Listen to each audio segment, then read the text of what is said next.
Rogério, aqui à sua direita, boa noite. João Paulo Capelanes, Rádio Bandeirantes.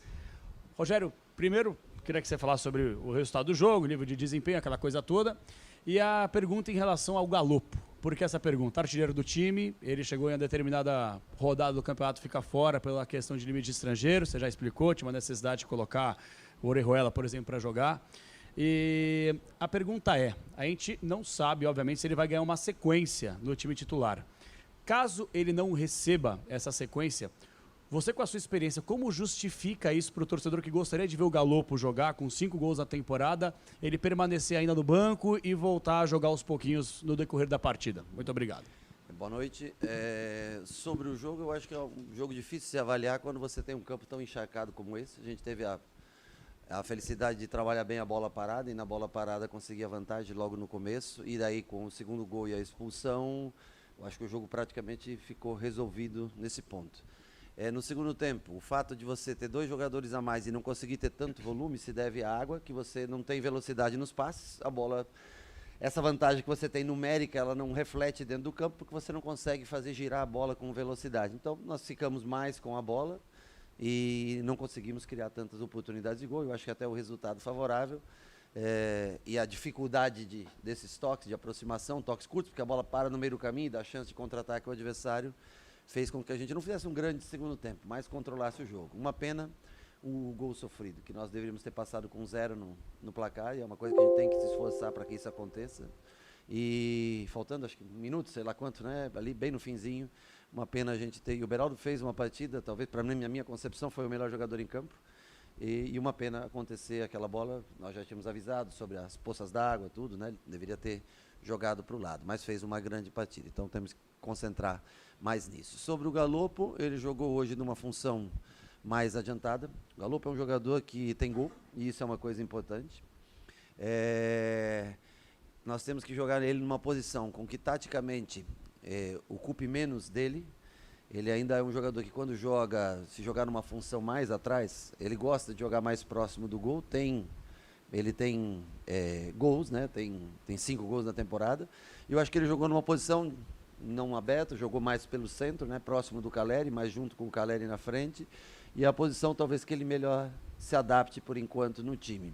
Eu acho que ele pode ter sequência sem problema nenhum, como pode acontecer de um jogo ou outro ficar fora. Hoje o Neves, por exemplo, ficou fora e nós não tínhamos nem os 20 jogadores de linha para colocar no banco, e é uma pena. Ele teve no vestiário e é uma pena você ter um jogador ali, poderia contar com ele e infelizmente não poder colocar com relação ao número de estrangeiros que a gente tem. Então, eu acho que o Galopo vem fazendo gols. Gol é uma coisa importante no futebol. E ele tem grandes possibilidades de jogar o próximo jogo, por exemplo, e dar sequência no número de jogos dele. Rogério, tudo bem? Boa noite. Falando sobre, infelizmente, lesões que nessa semana pareceram 4, né? E em questões, e talvez até mais, por conta de saídas de dores no intervalo. Sim. Queria que você falasse um pouquinho mais, o doutor falou com a gente, mas principalmente porque o Wellington foi o único jogador de linha que começou como titular em todas as partidas até aqui. E aí ele sai também mais um problema dessas lesões. Você falava anteriormente, nas primeiras lesões, Ferrarese, por exemplo, Arboleda, lesões, questões de jogo, né, coisas de jogo. Agora já parece ser a parte muscular. 8 jogos. Se o São Paulo, no mínimo, repetiu o que aconteceu na temporada passada, mais de 60.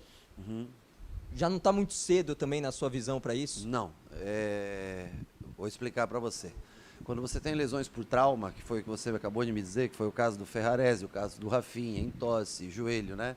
Diego, que nós esperávamos que estaria presente esse ano e não esteve presente. E vários jogadores que foram os primeiros que se lesionaram, ou os do ano passado, ou os que começaram. Esses jogadores não estando presentes para treinar, os outros são obrigados. Nós temos uma dupla de zaga, concorda comigo? Esses 2 zagueiros jogam todos os jogos. A possibilidade deles se lesionarem é melhor. O Alan Franco eu tirei por quê? A perna estava pesada, posterior. Eu preferi não arriscar do que perder o jogador. Então eu preferi fazer uma troca. O Wellington, naquele momento eu tinha ou poupava o Rato, ou o Wellington. Eu escolhi poupar o Rato, porque o Wellington me falou que estava se sentindo bem. Num pique, ele sentiu uma puxada na posterior. E a chance de acontecer mais lesões como essa, eu falei hoje, hoje é dia de dar mais ou menos 2 lesões, porque os jogadores estão exaustos, porque é muita gente fora de jogo. Você não tem, o sistema de defesa não tem quase trocas. Não porque nós não tenhamos os jogadores, mas porque esses jogadores vêm de lesões sérias, alguns nem voltam, ou voltam muito para o final do ano, outros só depois da metade do ano. E como nós não... para você contratar um jogador do dia para a noite, não funciona de uma maneira tão simples, né? Você acaba tendo que repetir. E quase todos os jogos, Araraquara, lembra o campo como estava? Encharcado hoje, chove 55 milímetros hoje antes do jogo. Campo encharcado. Contra o Corinthians, se não me engano, campo encharcado. Então, assim, nós estamos sempre jogando em campos pesados e com poucas trocas. Essa é a verdade. Em algumas posições nós temos boas trocas, como o primeiro volante, por exemplo, nós temos várias trocas.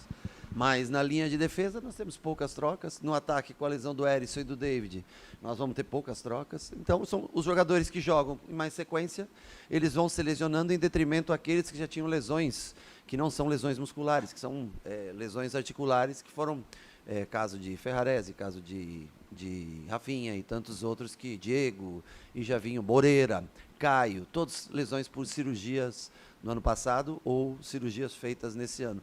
Aí as lesões musculares vão aumentando. E a tendência é que se a gente... E nós precisamos de ponto, né?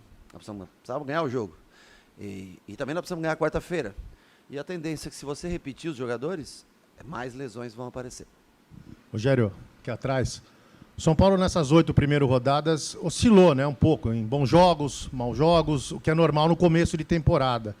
Você acredita que na fase final do Campeonato Paulista, quando já uma derrota, uma oscilação pode ser fatal, você já vai ter conseguido diminuir essa questão de oscilação para o bem, obviamente? E você pensa, de repente, até mudar o esquema de os 3 atacantes para um 4-4-2? Passa pela tua cabeça isso aí também ou não? Depende. Se nós tivermos os jogadores que estão no departamento médico com chance de treinar uma semana a 10 dias antes dos jogos decisivos, nós vamos ter um time mais compacto, mais completo, um time que vai te entregar mais. Se nós não conseguimos recuperar esses jogadores, a tendência é que a gente oscile muito mais e talvez até com menos opções. Por exemplo, hoje, se o Wellington machucar, você só fica com um jogador improvisado na lateral esquerda. Então, assim, a chance de oscilações existirem, elas continuam.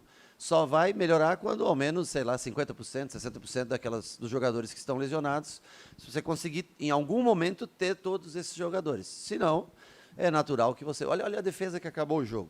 Caio Paulista, na lateral esquerda, Belém, primeiro jogo dele no profissional, Beraldo pela direita e Natan. Se você espera que não tenha oscilação... numa defesa completamente diferente, nova, que nunca treinou junto, todos eles juntos, nunca treinaram, eu vou mentir para você se eu disser que não vai ter. Agora, se eu tiver o Diego de volta, se eu tiver a Arboleda de volta, junto com Ferrarese, não, desculpa, com o Alain e Beraldo, eu tenho como... Eu não consigo treinar a defesa, porque eu só tenho um zagueiro, amanhã, por exemplo, vamos fazer um treino, eu só tenho um zagueiro para treinar, que é o Belém. Então, não há como a gente treinar pelo número de lesionados. E a gente faz trabalho de finalizações ou jogadas em setores onde a gente tem mais jogadores, a gente trabalha o setor. Mas a gente não consegue. Se eu tiver 7, 8 jogadores para trabalhar amanhã, é muito. Então, eu não tenho. Não dá para a gente fazer o time evoluir, porque se eu botar... Você imagina se eu botar o Beraldo e o Alan Franco para treinar amanhã de novo? Como é que eu vou fazer quarta-feira para jogar? Então, nesse momento, nós não conseguimos treinar o time como um todo. Nós conseguimos treinar algum setor, principalmente o meio-campo, algumas coisas, ou os atacantes, algumas coisas, de parte de finalização, uma bola parada, que a gente vem tentando ir melhorando, acho que vem fazendo gols nesse sentido, mas eu não consigo treinar mais que isso. Mas hoje, mais 4, 5 jogadores saíram com dores e vão fazer exame amanhã. Se nós éramos 19, você tirar 4 ou 5, nós vamos ser 14, 15. E é o elenco que nós temos. Então, nesse momento, não dá para se trabalhar muito. Tem que tentar recuperar jogadores. Tentar classificar primeiro, porque nós não estamos classificados. E se não ganhasse hoje, ficava numa situação bem apertada. E depois, em obtendo a classificação, nós temos que estar com um time mais inteiro, se a gente chegar nas quartas de final, obtendo a classificação para jogar. Porque se nós não tivermos um time mais inteiro, a chance da gente não conseguir passar, ela começa a ser maior. Se a gente passar nas quartas, se nós não tivermos um time mais inteiro, na semi, a chance de você ficar para trás. Mas foi importante, hoje a gente assume o segundo lugar no geral, Palmeiras já bem à frente, claro, mas essa briga pela segunda posição, por você decidir até uma semifinal no seu domínio, ela é importante para a gente. Rogério, tudo bem? Até sobre o que você tocou no assunto agora, em boa parte do segundo tempo, com as suas substituições no intervalo, você teve uma linha de 4 de jogadores formados em Cotia. Natan, que jogou muito pouco, está reestreando. Beraldo, Belém que estreou e o Wellington, né? E aí eu queria falar se é uma etapa que você está tendo que antecipar na carreira de alguns, sem dúvida. num clássico, mesmo com 2-0 e tudo mais, mas você está tendo que antecipar. Qual o risco disso e qual o benefício? E se você me permite uma segunda. Algumas coletivas aqui, você falou que o Luan, quando foi questionado, não estava ainda 100%. Você, tô querendo contar, mas não está 100%. Hoje o Luan já atende os 100% que são necessários para começar a brigar por uma posição no time titular? Olha, primeiro, sobre o Belém, mais ou menos, que é mais ou menos que você tem, eu acho que é cedo para colocar o Belém dentro de campo. Ele subiu faz dias.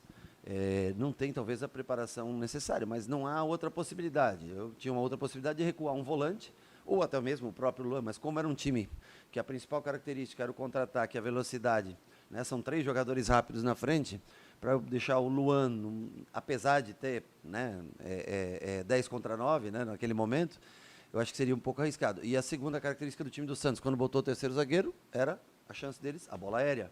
Então eu preferi ter um jogador mais alto e mesmo ele sem experiência, eu acho que era um momento bom para ele tentar, para a gente observar, né? O campo não ajudava muito, mas a situação era uma situação conveniente para tentar experimentar. E eu não podia perder o Alan Franco, ele estava reclamando de dores, é um dos que vai fazer exame amanhã. Então eu acho que dentro das necessidades, nós estamos indo dentro da necessidade, mas nós estamos no limite, do limite. É que nós estamos, como tem espaçamento ainda de uma semana em uma semana, nós estamos tentando recuperar jogadores para a próxima rodada, não sei se alguém volta para a próxima rodada, mas a única certeza que eu tenho é que se a gente não conseguir ter um elenco mais, né, com mais opções com esses jogadores do departamento médico, a chance é que as lesões elas continuem acontecendo, pela falta de troca em posições. Com relação ao Luan, ele entrou no minuto 70, se eu não me engano, né? É um 10 contra 8. O Mendes se manteve como primeiro volante e o Luan tem qualidade para jogar. Ele é acostumado a ser esse primeiro volante, mas num 10 contra 8, com um time que só se defende, ele pode jogar mais adiantado, se dá o luxo de chegar mais, tanto que faz um belíssimo gol numa finalização de fora da área. O Luan é um jogador bem específico para proteger zaga, mas ele, na necessidade de ir e voltar em combate, eu acho que ao longo de 90 minutos, ele não está pronto para jogar 90 minutos. Mas ele, logicamente, que briga pela sua posição. Tem a questão contratual, né, que no São Paulo tem como parâmetro não usar jogadores com vencimento de contrato. Eu acho que isso é uma questão que tem que tentar ser resolvida. E eu acho que ele vai evoluindo aos poucos, fez um belíssimo gol hoje, ajoelhou, abriu os braços, torcida, eu acho que é legal isso da parte dele, poder fazer gols, comemorar, porque ele pôde jogar numa posição que não é a dele, mais adiantada, porque o jogo permitia isso. Num 10 contra 10, contra um time rápido como é o do Santos, talvez ele tenha um pouco mais, nesse momento, de dificuldade, mas espero que ele melhore a cada dia.